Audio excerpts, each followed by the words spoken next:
An I-team investigation. It was bedlam. A year ago this month, parts of the city were rocked by rioting and looting. Stores from the Bronx to Midtown to Soho gutted by roving mobs, taking advantage of the George Floyd protest and the pandemic. Now, the NYPD did make hundreds of arrests, but more than a year later, a great majority of the criminal cases against suspected looters have simply been dropped. Chief investigative reporter Jonathan Dienst looked into what's not been done about those who destroyed parts of the city that night. John? Yeah, Adam, last year the NYPD and mayor were blasted for the handling or mishandling of the mobs that ransacked parts of the city. Now, more than a year later, there are serious questions for some district attorneys about how they handled or failed to handle those charged with the rioting and looting here last summer. Yo, free vote! Free vote! A year ago, parts of the city were out of control. Crowds were seen smashing storefront after storefront. The mayhem continued night after night. At one point, there was even a so-called looting dance party on the streets of Soho. The mob seemingly pillaging at will.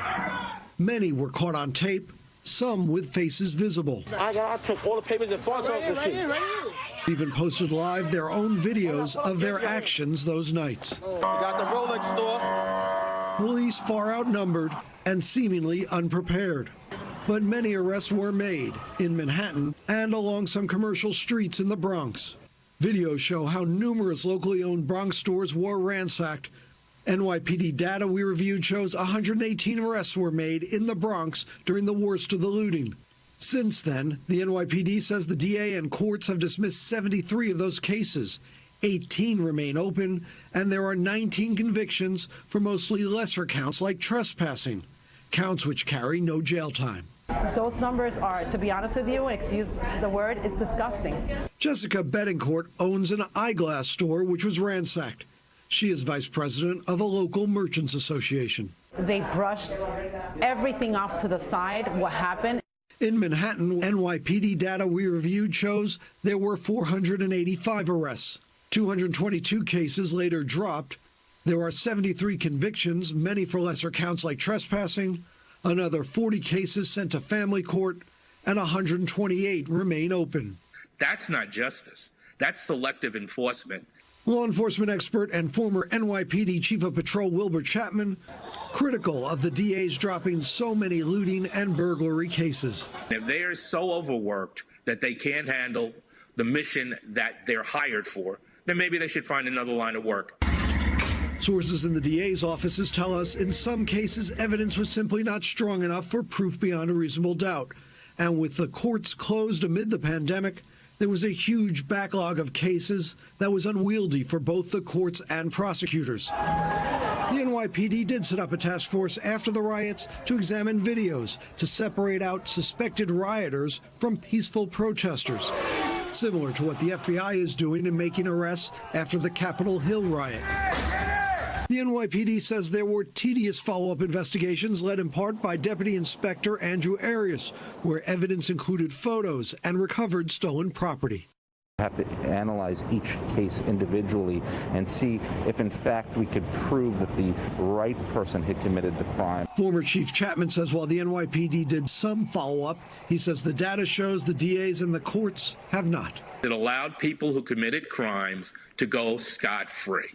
Bronx DA Darcel Clark declined repeated requests for an interview, as did Manhattan DA Cy Vance.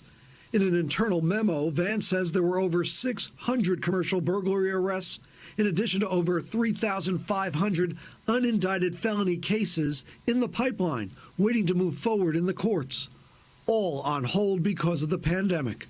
Before dropping a case, the memo shows his office reviewed defendants' criminal histories and whether police could really place the suspect at the scene and whether the individual caused any damage to the store. Vance told his prosecutors for many of these commercial burglaries, you will be asked to reduce the initial felony charge to a misdemeanor and to dispose of the case with an eye towards rehabilitation.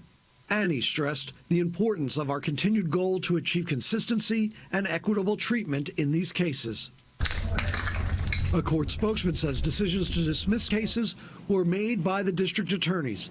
An application must be made by the DA or, as they've done with hundreds of desk appearance tickets, decline to prosecute them. In the Bronx, some businesses are back, but the scars from the events of a year ago remain. They could do it again because they know that they're not going to get the right punishment. Other boroughs saw less looting than Manhattan and the Bronx, but in Brooklyn, for example, the number of prosecutions also seemingly low, with the DA spokesman saying to date their office has moved forward with about 20 prosecutions. So after hundreds and hundreds of arrests and follow-up investigations, it appears very few people are being held responsible for the looting that went on here 1 year ago. Adam? Jonathan Dietz, excellent reporting. Thank you very much.